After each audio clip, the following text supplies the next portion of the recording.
મોરબી જિલ્લામાં દારૂની હેરાફેરી અટકાવવાના એસપી તેમજ ડીવાયએસપીના આદેશને પગલે ટંકારા પોલીસની ટીમ ગત રાત્રિના પેટ્રોલિંગમાં હતી. તે દરમિયાન બાતમી મળી હતી કે રાજકોટથી મોરબી તરફ આવતી અલગ અલગ 3 કારમાં વિદેશી દારૂની હેરાફેરી થઈ રહી છે. આ બાતમીના આધારે પોલીસે વોચ ગોઠવી હતી અને એક સફેદ કલરની ક્રેટા કાર, સફેદ કલરની કિયા કાર અને વરના કારમાંથી અલગ અલગ બ્રાન્ડની કુલ 340 જેટલી વિદેશી દારૂની બોટલો તેમજ મુદ્દામાલ અને કાર સહિતનો અલગ અલગ મુદ્દામાલ પકડી પાડ્યો હતો. પ્રાથમિક તપાસમાં આરોપીઓના નામ બાંકારામ મંગલરામ ભાભુ, રામનારાયણ મોહબ્બત રામ બિશ્નોઈ, અકિલ ફિરોઝભાઈ શીડા, પ્રવીણ કેસરીલાલ ગોદારા હોવાનું સામે આવ્યું છે. પોલીસે આ ચારેય આરોપીઓની ધરપકડ કરી છે અને તેમના વિરુદ્ધ ગુનો નોંધીને તપાસ હાથ ધરી હતી.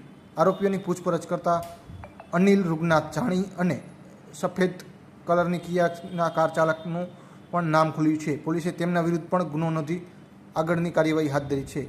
આ રેડ દરમિયાન સૌથી ચોંકાવનારી બાબત એ રહી કે આરોપીઓ દ્વારા દારૂની તમામ બોટલો ગેરના બોક્સમાં તેમજ સાઇડ ઇન્ડિકેટરની લાઇટમાં છુપાવ્યો હોવાનું પણ પોલીસની તપાસમાં સામે આવ્યું છે.